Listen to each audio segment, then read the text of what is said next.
recording. It's no Tetris 99. I actually need to stream Tetris 99 at some point, but anyway. I should load it up at some point. Yeah. You still haven't played it yet? No. Really? That's surprising. Yeah.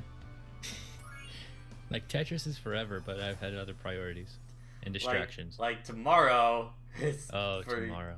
For you is gonna be Devil May Cry. Oh, tomorrow. Tonight. Yeah, oh, right. Midnight release, motherfucker. I'll be dropping combos like an idiot because I'm half asleep, but I don't care. It'll look so good. I don't care if I'm tired. I like cool doing it. I will say, a group who got a review copy started releasing their LP today. Oh boy. I think it's funny because they have a full short summary of the history of Devil May Cry as part of one of the menu options. They definitely were.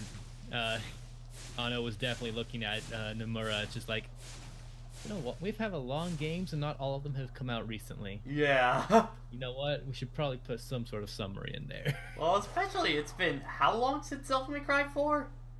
10 years. Yeah. I think at that point it's kind of needed. I'm not gonna be picking up Devil May Cry 5 right away since I want to play through the other ones first. That might change if I get it might change if I get a review code, because I've heard that might be in the cards possibility, so we'll see. Yeah. Be a bit late for it, but still. Yeah. I can imagine there's no... Well, it's usually with Spring Wave we get them like the day of release or the day before. Yeah. Or if you're really in tight with the devs. Yeah. Because this is the LP crew I'm following. They noted, like, the moment they started, we are recording this February 28th. Oh my god, wow. So early that they haven't patched in the new version of Dante's battle theme. Oof. Yeah. But they don't care. They've had to deal with worse. Yeah. Oh, I'm gonna be listening to Devil Trigger so much. I've been listening to it a lot today.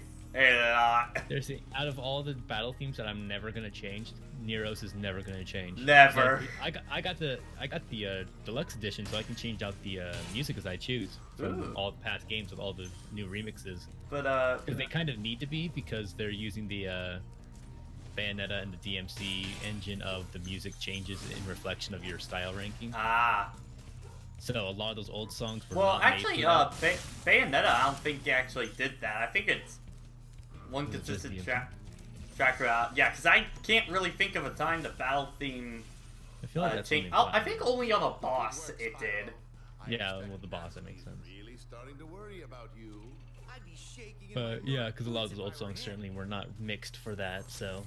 Yeah. So I only just learned that Devil May Cry 5 was actually being done on the RE engine. I did not know that. Oh yeah. Which also means that the process of getting all the assets in there was a bitch. Is the RE engine like notoriously hard to work with, or you what? have to scan everything in. Oh. You see that hamburger sitting right there at the start of Resident Evil 2? That was a real hamburger that they had to scan in and properly texture and all that goodness. That's also why a lot of characters look weird now, because they have to look like they're voice actors or they're character actors. Ah, okay. That's the big thing of why Nero looks so different, because he has to look a bit like a mix between Johnny Yambosh and the Japanese VA. Got ya. Well, at least I think Dante looks still pretty close-ish. Well, I mean, Ruben Langton. Yeah. I mean, he is Dante, so... Yeah. Like, Dante is... Dante, God. Ruben Langton is many characters for Capcom, but Dante is certainly number one. Yeah, and then, like, number 2 is Ken. Unintended. Number 2 is Ken at this point. He was Chris for a little while, wasn't he? I think, during RE... I think in RE Remake he was? Maybe? Yeah, that makes sense. Because I know Chris is about as inconsistent as Jill's design at this point. Ayo. Like, Chris, they're having trouble keeping the right voice. Jill, they just cannot make up their goddamn minds what they want to do with Yeah, the parallels between DMC and Resident Evil are There's not a lot lost on me right now, especially now using the same engine for everything. Yep. Like you want shit to look good, you use that RE7 engine. Well, hey, I like Capcom with a budget. Oh yeah. Capcom with a budget's a very good time. With time and budget, it's great. That's how you get something better than DMC4. Because that game was very rushed, no matter how you look at it. Yeah. That's why they had to keep making stuff for it years after the fact. Well, I feel like some of the stuff years after the fact was more somewhat of a apology for DMC. Right. It's like the fans really didn't react well to that. I wonder why. Let's try to appease them a little bit. Yeah. And then special edition sells pretty well because you got all the warriors, and it's just like Capcom's just like, hey, how about 5? And it's just like, yeah. And no one was like, yeah, I'll make 5. Like, again, there's been a lot of moments to me in the development that I'm just like, okay, yeah, they nailed it, kind of thing. But especially for me, when I saw recently, fucking cowboy scene. I forget. Dante, like, doing Michael Jackson stuff with the cowboy hat. Yeah, I'm trying to remember. Is it the Faust hat, or because there's 2 enemy types that's based, because that's based off of an enemy from DMC4. Ah. And I know that Faust is, I think, the base version of that enemy type, and then there's a upgraded version because that's how DMC does a lot of their stuff. But I can't remember what that second name was because I think that's what it's called. Yeah, it is the Faust hat. Okay, it is Faust. Okay. Hey, Connor. Because yeah, that weapon is just effectively a mini boss from DMC. Well, I say mini boss. He's more of just an upgraded mob, but they feel like mini bosses because they don't mess around. Kind of like the Alto Angeloses, which are basically Nilo Angelos from DMC 1. Yeah, faucet hat, they're saying, yeah. Yeah, it's Faust, it's not Faucet. It's Faust because DMC always wants to pull biblical references for everything. At least as much as they can. Sometimes they can't help it. But yeah, when I played through the series for the first time, people still say probably play it in order except skip 2. Yep. Just I saw Max's video on 2 and just like, yeah. I fell asleep watching it just because it was that late, but I knew the gist even then. So I was just like in bed, I was warm and comfortable. So it's like, oh, let's see what's on YouTube. It's like Max playing DMC. The fact that he didn't call it Rage and Rage is kind of... No, they just... you see, no, it's not hype. The comments were just like, it's not hype and rage, it's just boredom. It's just boredom. Just like, you're doing hype, you call it hype and rage because you're stuck in your branding, but... Yeah. But yeah, I still need to actually put in some time because I'm the person who I need to know. Like, at some point, I would absolutely play Sonic 06 just to know. Yeah. If I ever get to any more Sonic games, because I still need to finish Sonic 1. As do a lot of people. I have a half-finished file of that just waiting to be done. And it's just like, yeah, I started that one evening, and then I had other stuff to do. Wow, I never thought I'd be rescued. Wait, I think it's this the You Gotta Believe guy? What I mean is, Thomas. I always believed in you, Spyro. You gotta I like his hat. Okay. That's not as meme-tastic as the PS1 version. What did he say in the PS1? Well, it's You Gotta Believe kind of thing, which I think it's supposed to be a Parappa the Rapper reference. Okay. Reference. At least I like to think it is. But it's like, in this one he's like, you gotta believe. And in the PS1 he's just like, you gotta believe. Okay. It's like, what? It's the re-recording of the Symphony of the Night intro. It's just like, it was fine in how good it was. Yeah. No. Quotation marks. Oh, but it's like a thing of, I remember a friend of mine bringing up recently, like, he found a review that actually, like, was full on, like, saying that the voice acting in Symphony of the Night is atrocious and not, like, enjoying any of the ham. I'm just like, okay, yo, that's a fault!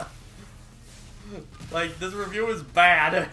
The voice acting of Symphony of the Night is, like, half the charm, you know? Like, I can understand the two schools of thought, but just so many people can appreciate good, classic bad. Yeah. There's a difference between just like hear me bad and then just flat out bad. Mm-hmm.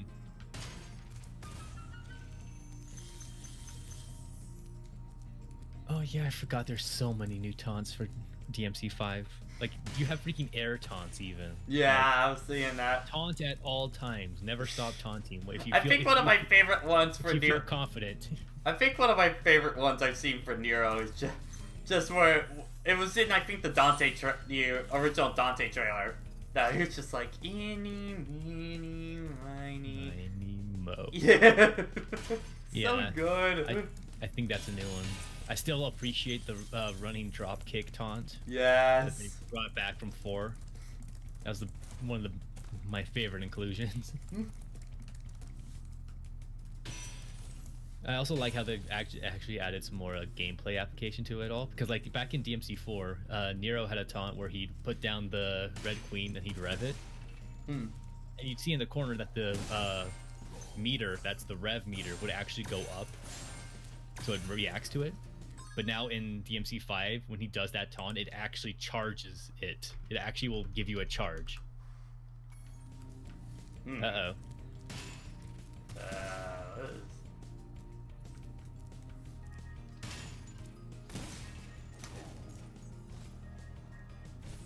Anyway. I saw an in the chat, so what happened? I'm trying to figure out exactly. Anyway. Okay, I think I got everything in the level. Yeah, I did. Alright, sweet. Moving on. Yeah. Oh, this game's gonna be so much fun, even if I'm trash at it. Which realistically, I am gonna be objective trash because I've yet to finish a hard mode playthrough on any DMC game. And it's just like all the Devil May Cry stuff. I really want to try the series out, but it also makes me really want Bayonetta 3 news really badly. Yep. I want a trailer again. I need to see what the game looks like. Just need something to put me at rest. Exactly. Need to be at ease. Gonna start FF9 during spring break. I hope you have fun, man. I really want to try FF9 as well. I gotta finish my playthrough of FF7. I'm currently sitting... I think I just left Gold Saucer, I think. Okay.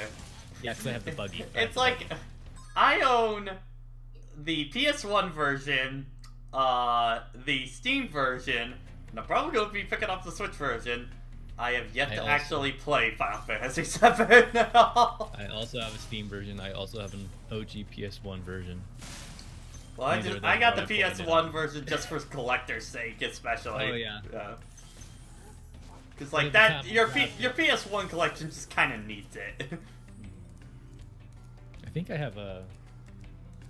And now I have PS1 Chrono Trigger as well, which is not the best version because those load times are pretty atrocious. But yeah.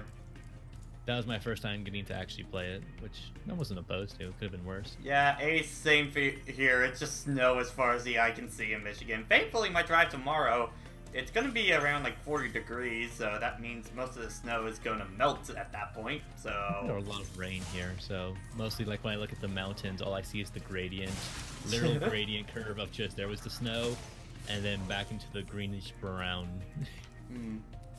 But yeah, we just had a lot of rain today, so it's not cold, but it's still miserable. Yeah.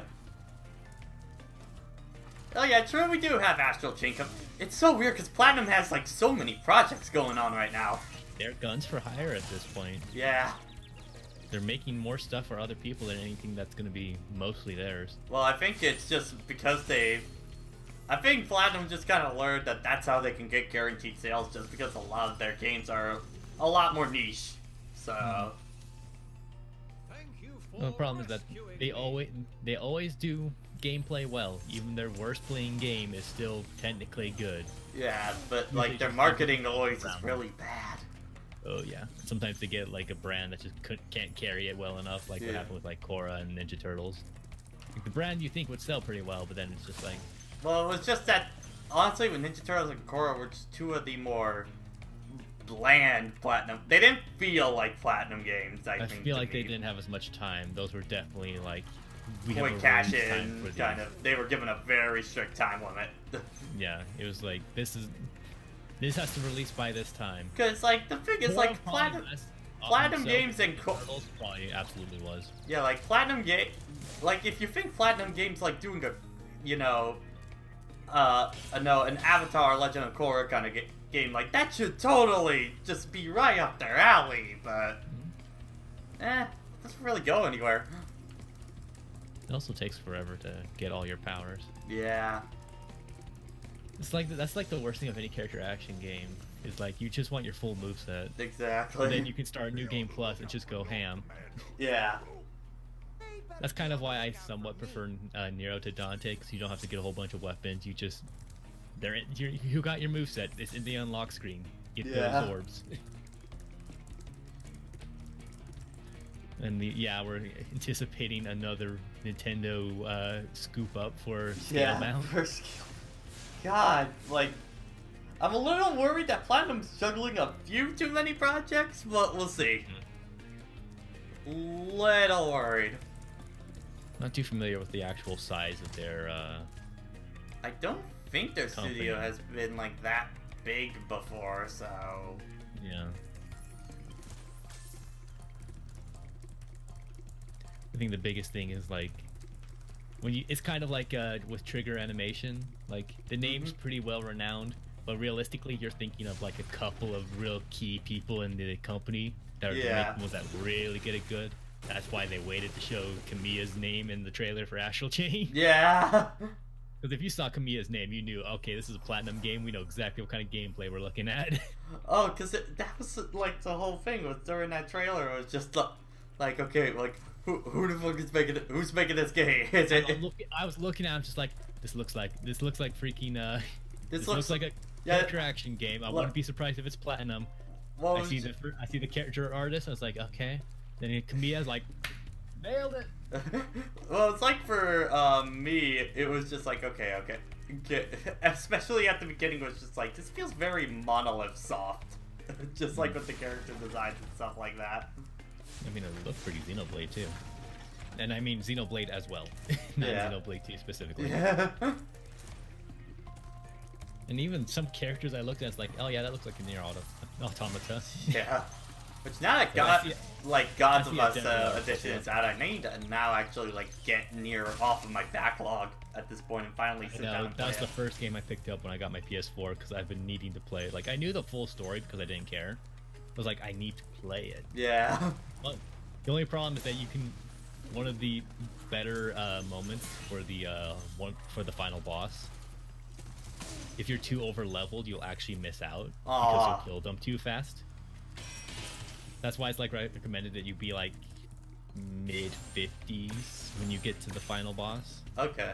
So that you're not overly powerful for it. Yeah.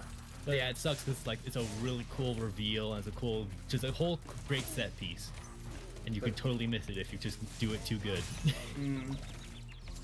Which kind of sucks, especially because I don't think it was until the DLC that they gave you level decreasing items. It's kind of like a Shadow of the Colossus, like you could reset your stats, but you have to do a lot of work to get there. Yeah, a lot of us are waiting to play Devil May Cry 5. Yeah, I think I have to wait another 4 hours. 3.5. It's 7:20 right now, so. Because I know it's yeah, I think it drops at like 10 o'clock my time, so I guess midnight for you. Yeah, it's time Eastern Standard Time, so.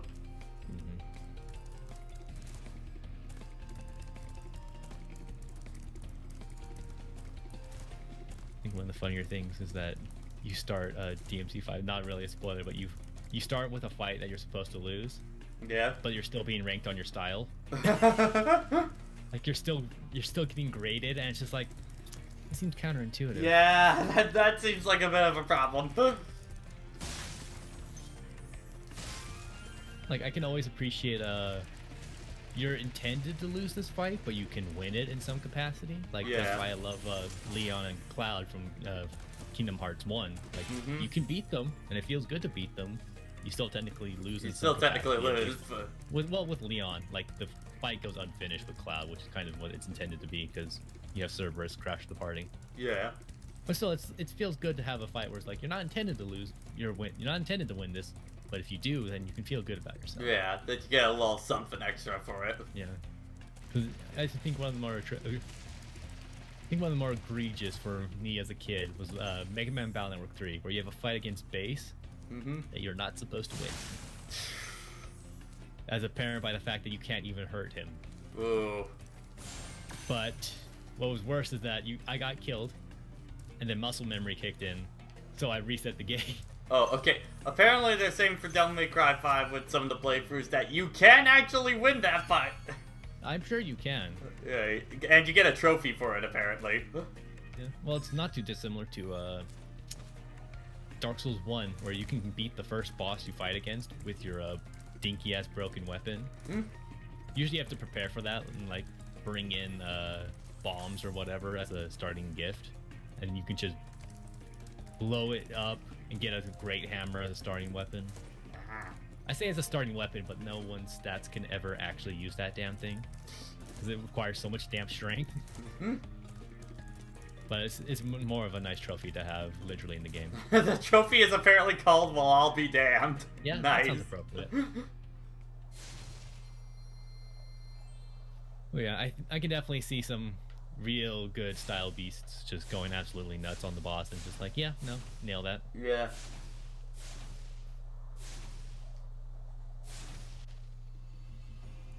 Well, I wonder, is it like you actually beat it in some capacity, or is it like freaking Ultron Sigma, where it's like you get it to a point and it's just like, okay, the fight is now over. Yeah, it's just like, okay. Right, well, final boss time against Gnorc. Which is basically just me running around in a circle for about like 5 minutes. Sounds like a BBS boss. Okay, you actually beat it. That's cool. Wonder how the cutscene changes. If it changes. I feel like the boss would no-sell it.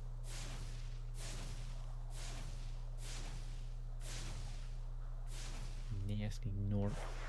Gnasty Gnorc. Because there's a G in front of it. I'm sorry, it's quiet. Asty Orc. Just the end is silent.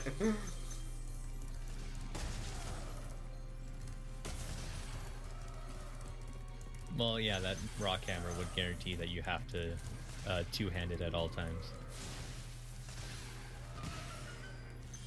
That's how Dark Souls handles their stats, where at least they deal with their strength stat, where you effectively have 1.5 times strength if you dual wield any weapon.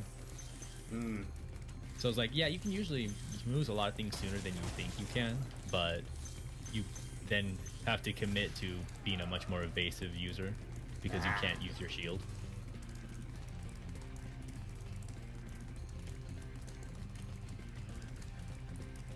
Well, this is invigorating gameplay. This is the hardest part of the fight right here, and I'm not even fighting the boss. That's fair.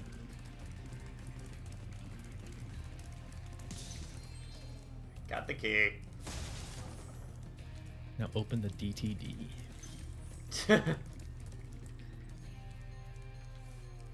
Actually started up a new playthrough of Birth by Sleep. You can definitely say, I think a lot of our opinions were sour just because you were playing on stream and you were distracted by everything and everyone. It might change when I actually get around to reviewing it. Yeah, because like, I'm not that great of a Kingdom Hearts player. I'm mostly just familiar with a lot of games. But like, I'm just went right on the critical mode and I just kind of started breezing through everything with Terra's game. And I'm just like, yeah, no, I think we should blame the stream for a lot of those events that happened. Vanitas was still bullshit. Like, yeah, that fight is bull. That fight is just straight up bullshit no matter what. That was not well tested. But yeah, I definitely put a nice a couple of underlines right underneath my initial statement back in the end of the retrospective thing, which is like, a lot of our opinions were definitely altered because of the gameplay experience going on here of listen to chat, look at chat, play the game, listen to the co-coms, react to the co-coms. Yeah, we weren't doing you any favors there. Yeah.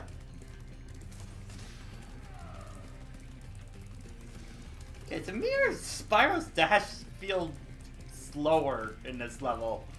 For whatever reason, I don't know why. I feel like that'd be a side-by-side comparison type thing to really be able to tell. Yeah, react to the co-coms, reactions to the co-coms. Someone made a joke. They've reacted to their joke. I must react to this reaction now. Yeah. Okay, why is the key going in? Well, a couple of ways. You can go to the heart of the forest. You can go to the doorknob. I kept wanting to call him a keyhole, but like no. I mean, he guess he is, but you could also shoot into the sky. Okay, there's a different door. Okay, got it. I mean, there's a key lock down there, so you know, I was... You put 2 and 2 together, and you assume Yeah. it equals 4.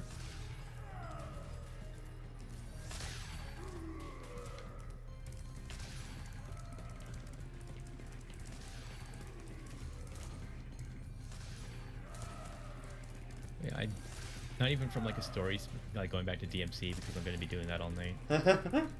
It's definitely a good idea to go through the older games, especially just to appreciate the gameplay developments. Yeah.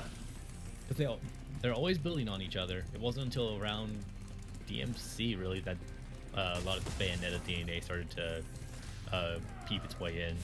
Yeah, because DMC. It's gonna be interesting for me because I'm more of a Bayonetta player, so it's gonna be weird when I go to DMC. Since I haven't put any time into Bayonetta, I still need to get the 2 versions for Switch. But no, that's a lie. I have the Xbox 360 version that I put some time into, but that was like over a year ago. So I'm not sure quite exactly where to gauge Bayo 1 by comparison to where DMC was. I feel like 4 is at least the more comparable location, Yeah. but even then, I'm looking at like time that the game came out, not actual features in the game. Yeah. Yeah, no, we need to freaking compare notes with what I do know about DMC to what you know about Bayonetta. Find that tangent line to go right down the middle. Yeah.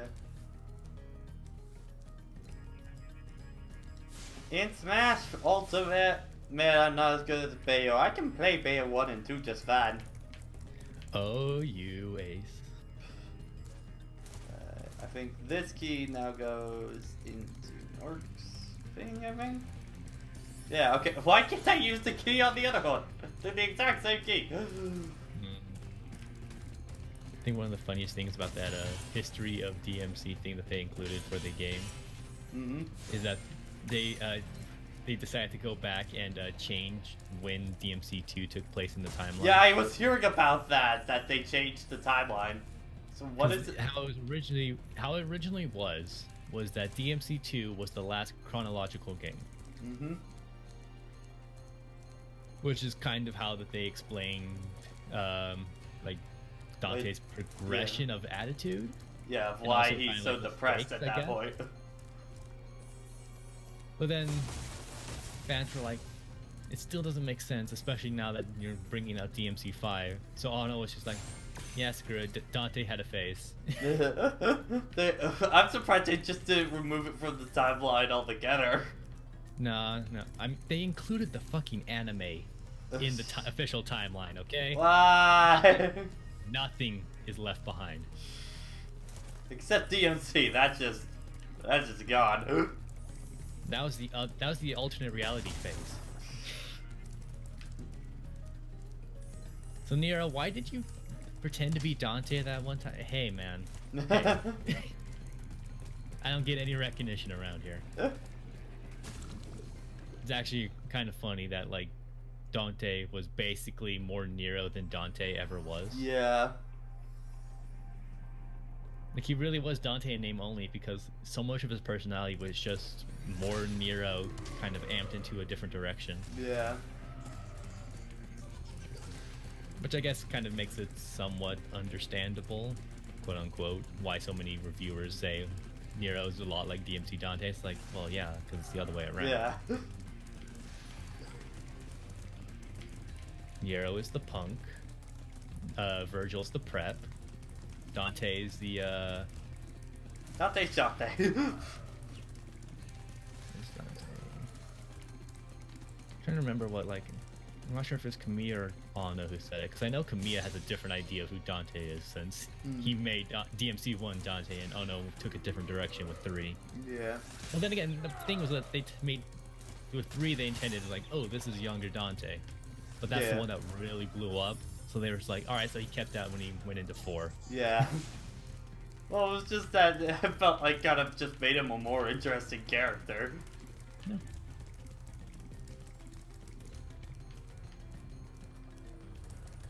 Yeah, I'm trying to remember because there was a description for what kind of delinquent Dante is, but can't really remember what it is.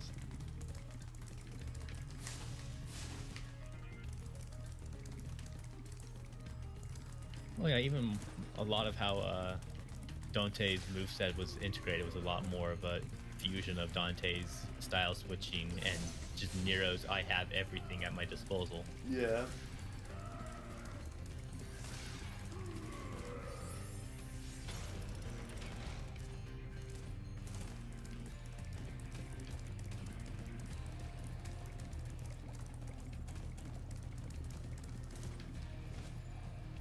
Apparently the guy who, the Morrison is his name. He's the black man you see at the start of the initial trailer talking about how shit's real rough this time. Yeah. Apparently, I think he's from the anime or the manga. Oh boy. So that's why a lot of people were like, who? And then those very few people were like, Shit, man! It's like the people playing Nier Automata who played all the Dragon Guard and just like, yeah. I get that reference. They're talking about that guy who fell in love with a dragon. I know that guy. He was really cool. What?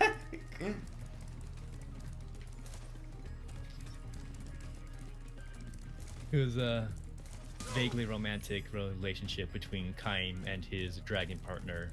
Not in that sense. In Drakengard 1. Think Sora seeing Riku again in Kingdom Hearts 2. But not as anime, but that kind of level of ambiguous for the fans. Because Drakengard goes way darker ways for its story, so it's not like it's not impossible. I mean, hell, you have one character who's a freaking child cannibal just because she lost a child at childbirth. Yeesh. Taro goes fucked with his stories. Yeah, that was Ganassi and Ark. Almost forgot about you guys. What about Hey, sheep. Ganasty Ganor? Nasty Nork is toast. So now there's order again in the Dragon Kingdom? Well, mostly. I've still got some treasure. I do like the handheld feel of the camera there. Yeah, that scene is very different compared to the PS1 version. Sky's the limit.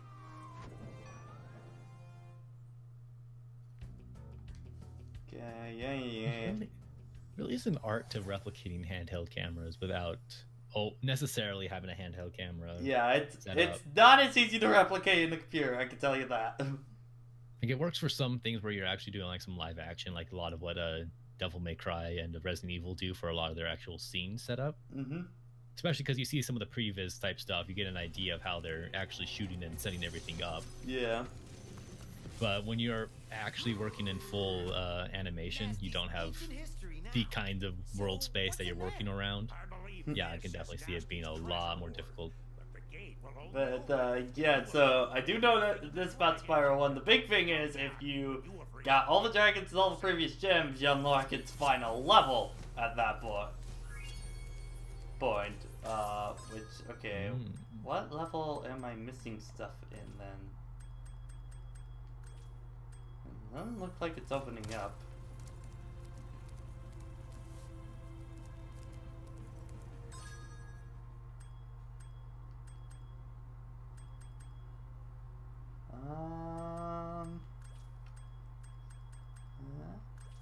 Da, da, da, da.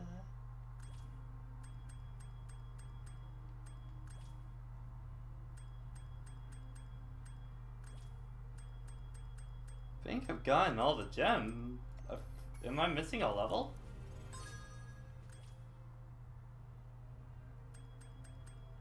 Or do I gotta talk to him again? Hold on. I don't know. I'll go listen to what he says. Nasty's ancient history now. So, what's in there? I believe this is Nasty's treasure hoard. But the gate will only open if you have found everything in the Dragon Kingdom. Come back when you have reached 100%.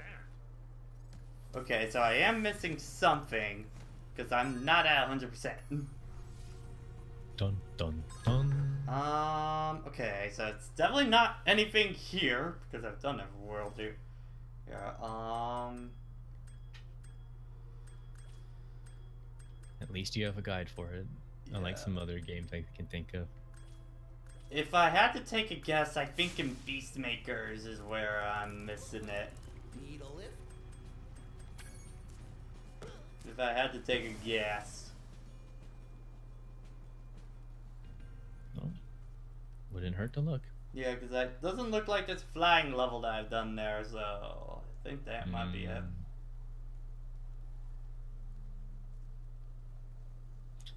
Also found out with a DMC 5, you can filter spoilers when doing your multiplayer stuff. Interesting. Like, it won't necessarily hide like weapons. So looking at Dante, though they've shown most of what he gets. I know they didn't show everything. They explicitly said that, which that's appreciated, but that also means holy shit, Dante has a lot of weapons. Yeah, that's a lot of weapons. Like, yeah, like I think like you won't be able to see a full move set. You won't be able to see full costumes. Like, you won't get to see some of the spoiler costumes because a lot of those are usually taken right out of the end of the game. Yeah. Because like freaking DMC3, one of the unlockable costumes you get for Dante is the outfit he wears at the end of the game, which is his DMC1 outfit, just to make the through line. Yeah. But it's still just like, yeah, no, this connects right here, so this would be a spoiler if That's you cool. were new to the game series, which most people probably were. I think DMC was the first one I ever finished. Yeah. I know the first time I played DMC1, I was too young and too shit. Man, the first boss in that game, Phantom, can really be a rude awakening if you're not familiar to A, character action games, and B, old character action games. Yeah. Okay, so yeah, it looks like it would be a flying level I missed. Oh. You knew in your heart, Pat, that you wanted to avoid it, but you couldn't escape. Alexandra. What did I miss? Us just waiting for DMC 5 later tonight. Love DMC5. Also, please make sure you end the stream before 8:30 my Oh, time. we will. I gotta go to GameStop. We're just wrapping up. We're wrapping up Spyro now, so. Okay, so what are we gonna do in the meantime? Well, if you do the Nightbot ! Poll, it will lead to a shuffle. For the not next week because I'm gonna be enjoying my spring break, but for the weeks after, what we have to decide a new game to fill up on Thursday slot while we wait for Danganronpa to come out. Since we're doing the Switch version. Well, the trilogy version. There's we don't know, the Switch version hasn't been confirmed for the West yet. Yeah. And I caved and pre-ordered the PS4 version because there's an art book. Ooh, that's good incentive, at least in my opinion. But the thing is, I was talking to the guy, the clerk at GameStop. I was just like, you know, if they announce the Switch version, I'm probably just gonna freaking trade in the PS4 version just to get the Switch version. Yeah. I'll get the art book.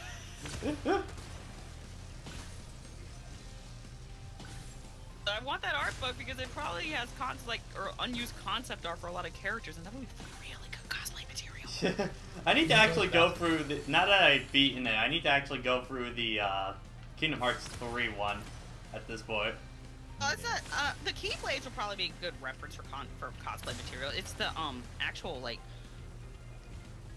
Heartless like actual drawing designs actually look kind of cool. Like the Arendelle boss, I know you hate it, but the drawing of it more forgettable than anything else. Yeah, it's just a kind of it's there fight. He's a nice design, but he has no. That's why I said. But I'm saying like design wise. Yeah, he's fine. Really cool. I despise the boss as a boss now because I did the level 1 Proud run, but that's a completely different situation altogether. He still looks cool. You forced that challenge on yourself, sucker. I did. I regret it. I thought I'd enjoy it more than I did, and then I realized the game is not well balanced for it. At least for when we do the Cage retrospective, you know, for 3, we'll probably have critical mode by that point, so... Yeah, we'll have the full game at that point. Or at least more of the game. Yeah. Okay, so it's really funny. I saw a Disney World ad on Twitter. Mm-hmm. It was just like a person who was drawing the Mickey Mouse logo, and like half of the comments on it was, "That's a lucky emblem!" Yep. Hello, really... darkness, my old friend! I think I saw someone post our memes, I think it was Sophie.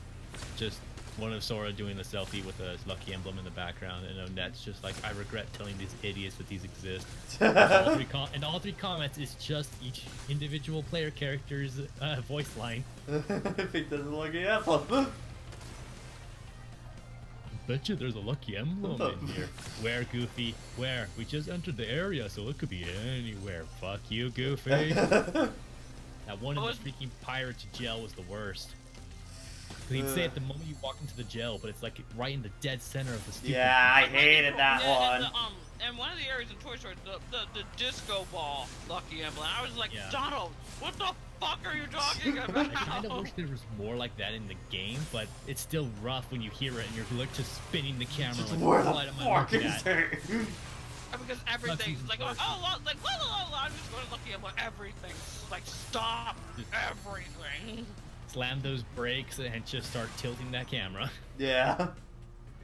But yeah, I kind of wish there were more of the ones that were built into geography than actually just we put an indention in the ground because sure. Yeah. Well, there's built into the geography, and then there was the one right outside of Andy's house that was just like, okay, this is a freaking PNG, guys. Really? Yeah. Yeah, that was something. Okay, I think that should be 100% now. Oh lord, that is ridiculous. 2.3 seconds left? Was it that tight in a PS1 version? I don't know, but in Reignited, the time limits definitely feel really tight, honestly. Can you check your totals in all the worlds? Yeah. I don't know if I missed a level or anything like that. Now we're still at 97%. Shit. Mesner went to sleep because he realized he wasn't going to be able to pick up DMC5 until Saturday. That's unfortunate. Sorry. Okay. Oh, and derpy 3D platformer news. I was watching SGB today. Matt forgot where Clanker's Cavern was. Oh boy. And it was just silence. So it's like, oh wait, that's Bubble Gloop Swamp. Turns around. Oh wait, it's Clanker's Cavern. Where's the puzzle? Goes to the puzzle for Bubble Gloop Swamp. Back on my Matt, you didn't practice, did you? Okay, I'm pulling up the Spyro wiki to give me. Okay, let's see. Artisan, Stone Hall, Dark Hall, Hollow. We didn't do Town Hall. That's why. Well, Dragon Eggs don't do. Well, if I missed a few Dragon Eggs, here's the thing. Dragon Eggs actually don't do anything. They actually do nothing. Well, why do you get them? To make yourself feel better. And for an achievement system that didn't exist in the original game. Whoops. What were the Dragon Eggs for in the original game? They did nothing. They were just another collectible to collect. Okay, But I get DK64 is a bunch of shit for too many collectibles to get, but at least they all did something. something. Yeah, that is kind of one of my nitpicks when it comes to platformers on collectibles that don't mean anything. It's like you're collecting this just to collect something, and that's not great. Where to, Spyro? No. It's kind of like in Metroidvanias of, like, especially in Metroid, of just, like, the amount of missile expansions and stuff like that. It's just, there just gets to a point where I don't need these. I really don't. Especially with, like... I feel like that they do I think they just do the actual 255 arbitrary, 250 or 255 arbitrary number as homage at this point. I don't understand. And then there's I think it's Metroid Fusion that you get, like, by far the most amount of power bombs. Because I think it's like, well, I think you get like 30 power bombs. I think the biggest offender of it is Prime 3 with the bombing runs. Oh yeah. Dude, yours is so cool. Alright. Like if super missiles like were just you spent 5 of your missiles for that in the end game, that would make a bit more sense, I guess. I mean, in Prime's situation, having like 255 missiles, it made a little more sense because of the beam combos. Because you could eat through your missiles pretty fast. Yeah, like those made a bit more sense. Yeah, depends on the game that we're talking about, because there's some where they're not really designed around it. So it's just like, I'm drowning in missiles here. Like freaking Wave Buster, you will eat through missiles so quickly. Oh yeah. It's worth it, but.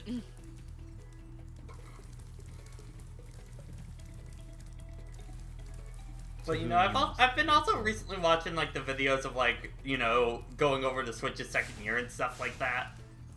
Recently, and while Nintendo themselves didn't do a whole lot this year, this is definitely the year where I feel like the backlog of games like really started to get on. Where like pretty much this was the year where like every indie game known to man got ported to Switch. But that's why Nintendo said like, oh yeah, we have a lot of other developers supporting us because they know third party is either going to be antsy about it or be kind of restrictive about it. But at the same time, okay, we'll look to indies for it. It sucks to be you guys. Well, work with the, well, even though they do have a lot better third party support now, but also at the same time, I'm not sure if I exactly agree with Nintendo's thing of where they are releasing like 20 to 30 indie games a week and stuff. Oh, yeah. Like that, because there's a lot of shovelware on Switch. There's a lot. I really do hope they update the eShop sooner or later. Yeah, because it needs a better way to search for games right now. It's not great to browse and be surprised by something when it's just kind of... Yeah. Because honestly, at this point, I just go to the search bar and search for the game I'm looking for. And just call it a day. Nils, what are you doing here? You should be back in the Dragon Realm. Your sister misses you. Also, she's dead.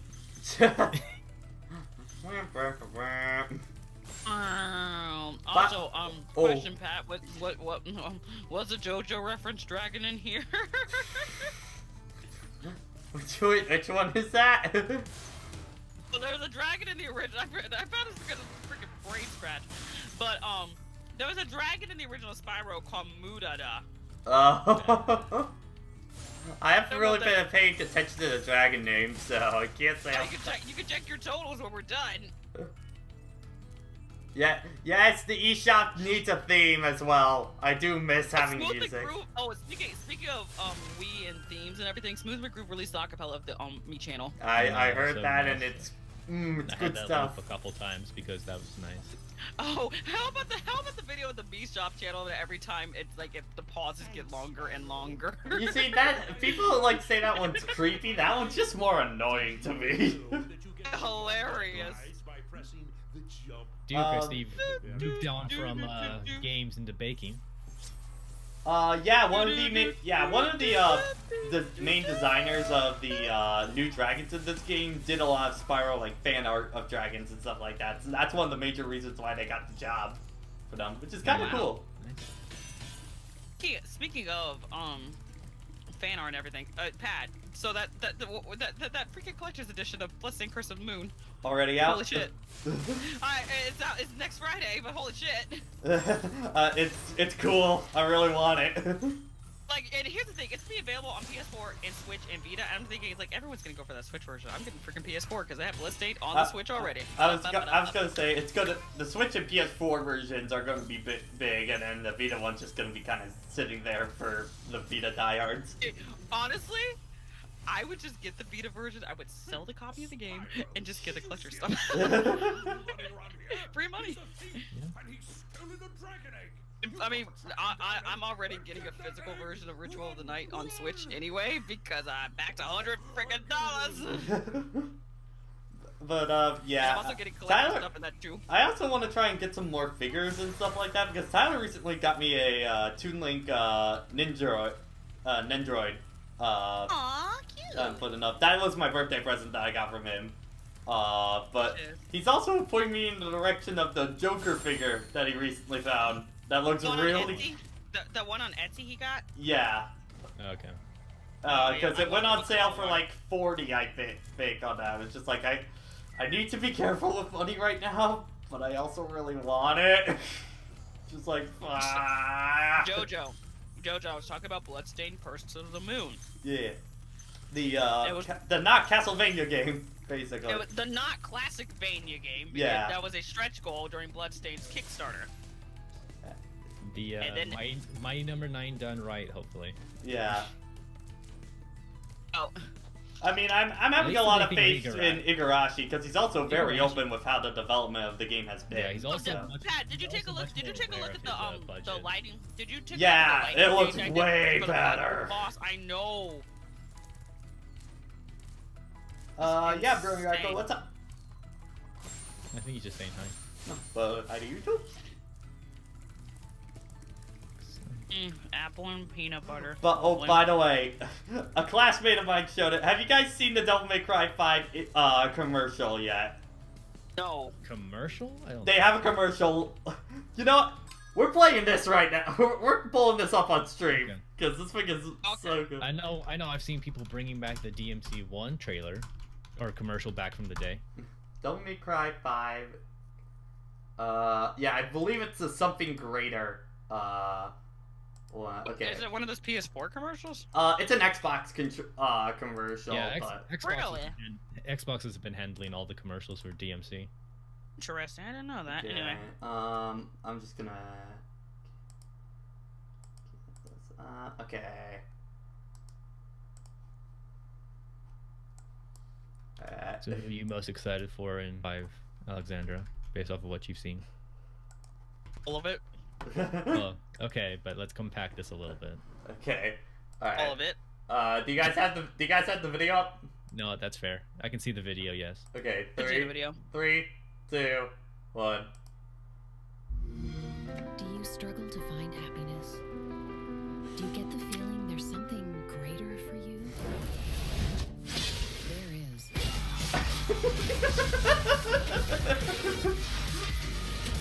Yeah, this is definitely some vibes of the original DMC1.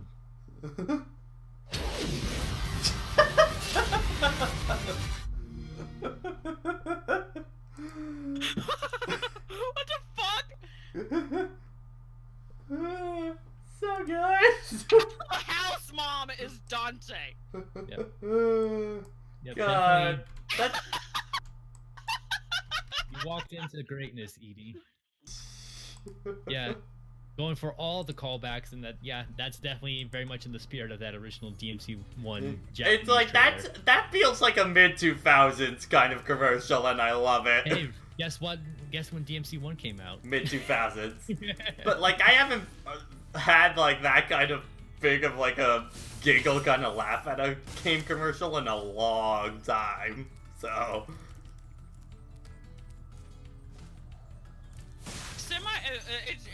You remember the Sonic? You remember the Sonic Heroes commercial? Yeah, it's time for some new heroes. Just a bunch of old dudes. Yeah. Just like seriously, just stick Murph. That commercial also freaked me out because Sonic. That was one of my first exposures to Sonic, and like, because he does like the Saga voice coming out of Sonic. I was like, what the fuck? Yeah, and then a creepy whisper. Yeah, was it? I forget. That was the 6th generation, right? Which console? Remember anymore. Yeah. Yeah, 6th generation was a time, man. A very, very fun time. But Canon commercial. which one? Suck Canon commercial. Yes. No, I think the magnet gun from Ratchet 2 is my favorite one. For No, I don't remember any Sly Cooper commercials being that funny. no, I'm not. Only really kind of the first game one where it was just a literal raccoon blending into stuff. It was kind of funny. And then Jack and Daxter 1 is that like Jack was a ladies' man. He just didn't say anything. Daxter tried to be the ladies' man. See, He takes like- all the way with them. All of the Jack trilogy commercials are really good, though. I think 3s were overall my favorite. Though. I think I changed Like, the we've- series it's like- long enough after. We that saved I the never day, really figured out thought the of secrets of precursors. It's like, well, yeah, it's like, I have one thing I have to tell you, Jack. Dude. I I am your father. What? I'm your father. Yeah, right. Listen to your feelings. You're not my father. You are not. This happened a long time ago with me and your mom. Before you were born, obviously. And one of my favorite magazine ones was like the tagline on the magazine. Usually in the magazines, like the epic trilogy comes to a conclusion. ... Just not like this, because there's always something stupid that was happening. The Daxter was just being all high and mighty, about to be crushed by some giant monster. Jack's like, oh shit. Well, I think that was also one of the ads of like, well, my friend Daxter, it's over. We have discovered all the mysteries of the precursors and have destroyed the last of our enemies. A robot comes back to life. He's mine! Alright. Ah! And then he just gets squashed immediately. The Epic Jack trilogy is coming to its epic conclusion. Rest assured, it won't end like this. It'll be like this. And of course, no, still my favorite one is freaking getting, it's like Crimson Guard shows up at a Jack 2 commercial. And Summon your Jack power. power. You did not summon your third Jack powers. Alright, anyway, so yeah, this is the reward level for getting 100% is Nasty's loot, and probably overall the coolest level in the game. Well, you'd hope they'd save the best for last. Basically, this is the one level that gives you free roam flight throughout the entire level, Oh my and it's... gosh, that's right! There was a Happy Meal commercial at Sonic Heroes one. Yeah, Oh I my remember that God. one. I remember that. And far less terrifying than the Pakistani one. Oh, fuck. Shadow basketball! Dude, sucker! Fuck, I have burned that from my memory until you brought it up. So yeah, the rule of thumb with this level is the more treasure you collect, the higher your max flight then becomes for this level. It's kind of an interesting gimmick. Oh. Someone is aggressively eating that apple. I know who is eating it. Aww. Brony Brony, Raiko, you got Brony, spoiled. You got spoiled hard, and you trust me. Don't say it in chat, but you will that's one of those scenes that sticks with you. Like, It really I'm sticks. gonna be reviewing Jack and Daxter this year, and I'll just say in my review, I am dare not spoiling that scene. I know it's well past the 10-year rule, but like, it's far too good. Yeah. I just want you better have a live action like reaction to the scene too. No, I'm not gonna. I'm just gonna say like, you know, in the story, and there's a lot of big twists and stuff like that. In particular, one with the precursors, and I know it's past the 10-year rule, but I dare not spoil this scene. It is far too good. Yeah. Mm-hmm. Just. I don't see. Here's the thing. It's really questionable where the punchline is in the scene after you think about it long enough.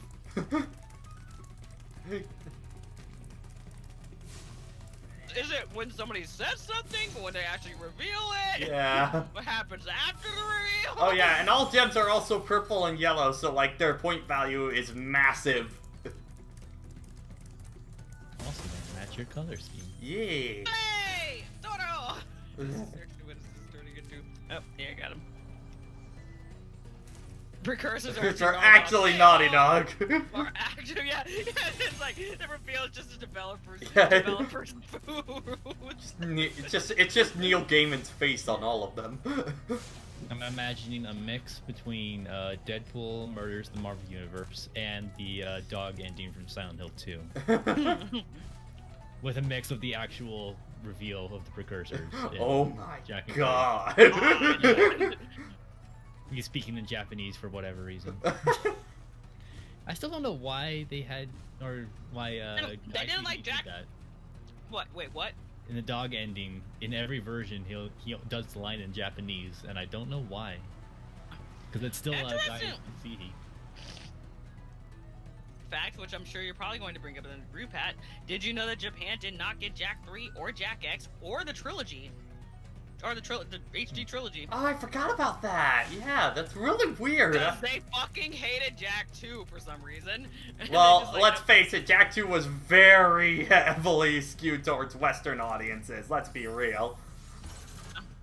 But I mean, this was also during the time where Japan really, really was like in their cartoony mascot 3D platformers. Yeah, but like that, Jak 2 was very GTA, and I don't think they were big fans of that gameplay shift because of that. I hear apparently like Famitsu, there was a Famitsu article about it like years later, and they realized like, this game's actually pretty fun, but too bad we never got it. Yeah. Oh man, it would be cool to check out the classic Fire Emblem. Yeah, Brody, that's exactly why I said it's really hard to tell where the punchline is in there in that scene. Because Jack's reaction could also be the punchline. It's just so much so many what the fuck kind of like emotions are all hitting you at once in that scene. It's I do think beautiful. it really comes to the head at the, oh my god. You're like this is that when Jack says that line, that's like the full this is real kind of moment happens. That's where that cut ends, and just the joke is complete. Oh, but I mean, the thing is, it just took me years later to realize the fact that also has a double meaning as well. Because the precursors are gods.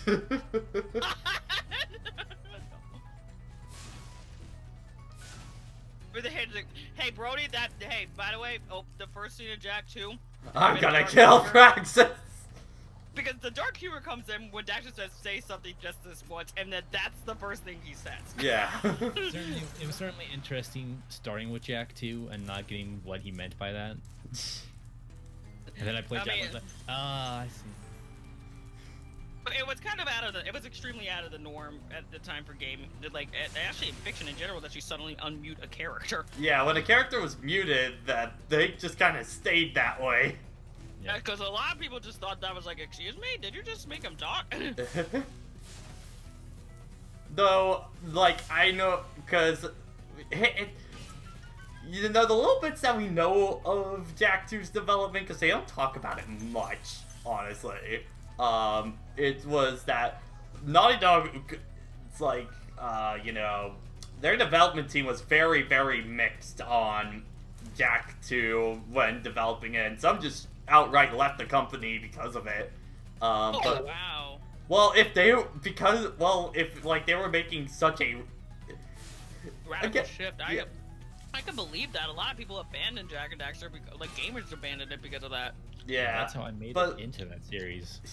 But the one thing that like everyone agreed on was giving Jak a voice. Like that was pretty much a unanimous agreement. Oh wow. They were just like it also made Daxter a way better character by proxy. Yeah, because he had someone to work off of. Yeah. Instead of just being kind of the annoying shithead he is in the original game.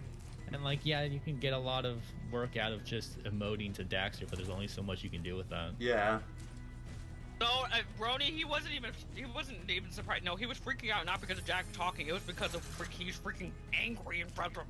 Yeah. Like. No, his first reaction was like, whoa, okay, you made noise. Okay, we're still in the prison, dude. Yeah. And the person's like, calm down, and then Jak happened, like, oh. And then you're like, yeah, he kind of no-sold that entire moment.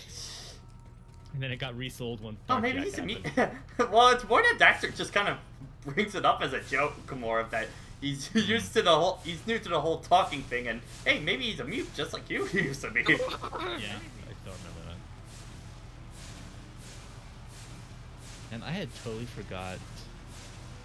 Is that no? I'm trying to remember who the Daxter's girlfriend is. What her name was. Tess. Was it Tess? Yeah. Okay. It's been so long that I can't remember most of the characters' names. I mean, but Tess like, really doesn't amount to much at the end of the day, to be No. fair. Oh, in No, she the second game, in the third game, at least she gives you stuff. Yeah, she gives you a lot of your weapons in. Also hunt you down and hurt you real bad. That's definitely one of the. Or, that was definitely a very good moment for her. Oh no, the freaking. We need to go out to a place out in the country. Nice little pink cottage. That whole sequence. Part of me kind of thinks that's for some reason, a Little Shop reference. I don't know why. And a little Otso right in the back for you. Oh, are you worried about me? Because you happy all the time, my whisker puss. Oh, please, did you take it outside? Yeah. I think still one of my favorite parts of Jack. Jack, you need a hug. Cause there's good to go There's a lot to go around. I think Jack 3 is definitely one The of those. dialogue in Jack 3 is so fucking brilliant. Yeah, I think. It's only one of those games where I could just watch all of the. I think Jack 2's script is great as well, but I think just Jack 3, like, its story I still have a lot of problems with, but its dialogue on fucking point. Yeah, they Because definitely. it had a perfect blend of actually when to get serious and when to be a dipshit idiot. Yeah.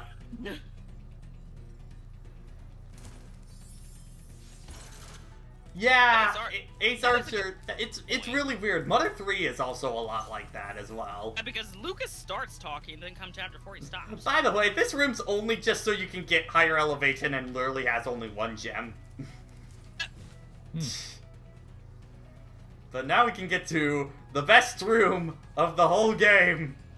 It's right over here. Looks like a freaking carbonite pit from Star Wars Episode 5. Yeah. It's fair, Prankster. I mean, honestly. Oh wait, well, this is new to the remake. Hold on, can I go in the first person mode? Here. Hold on. You did it! You solved the mystery! Yeah, because like these posters are new. Oh, Oh yeah. my gosh! Those are Motivational so not from that era. posters. Imagination rhymes with devastation. Patience is for dragons. Knowledge is the power to turn dragons into crystal. Let's see. Practice, it's not about being the best, it's about destroying everyone else. Imagination. They're motivational posters. Uh, That's where demotivational meme came from. I'm trying to read this one. You see if one of us can read it. Teamwork, it's... that light does not do you anything. That light is not helping. Yeah, and it's blocking it, so I can't read that one, unfortunately. Aw, but that's funny. But That's funny. this a Why does lot. that look like Grumpy Cat up there? I can believe it. Oh, it's beautiful. It's You get beautiful. to activate all these fireworks. Oh, the gems. Party! Yeah, Fire boy. sale, everything must go. And that is all 2,000 gems in this level. I don't know. Maybe because people just didn't think of them as Spyro the motivational. Dragon is done. The final boss. Yeah, well, we've done the final boss at this point. Good point. Yeah. Again. Just do it again. It's like in freaking Kingdom Hearts, you beat him the first time so you can unlock it. Gotta beat Zemnis again. Then you have to defeat him again so you can actually watch the secret movie. Yeah. And then you realize, wow, this boss is not designed around Okay, level Spyro having 99. sunglasses on. I don't know why this is vaguely reminding me of the Ratchet and Clank ending when they were watching the actual first game. Turn it Yeah. off! Turn it off! Every good battle, you need a good adversary. And I felt that Nasty, in spite of his misguided nature, was a worthy opponent. Uh-oh. Here we go again. What an apple. Apple. And they're on dead again. And then New Game Plus. Yeah, well, there's not really anything to do after you beat Spyro 1, so... Well, in this game, that's where a lot of 3D Spyro platformers. Mm-hmm. That is the fault of a lot of 3D platformers. I mean, it's not definitely completely built around. Like the end game is more or less you doing cleanup, but if you're really good at scrounging those levels, It's then like only really, it's just like, I think only really like Mario and Sonic are the only two kind of platforms I can really think of where there's a big post game. Well, I guess also Ratchet and Clank as well. There's a lot of post game. Yep. But okay, I'm curious. What trophies am I missing for Spyro 1? Oh, by the way, have fun trying to get the platinum in Devil May Cry 5. What's one? Okay.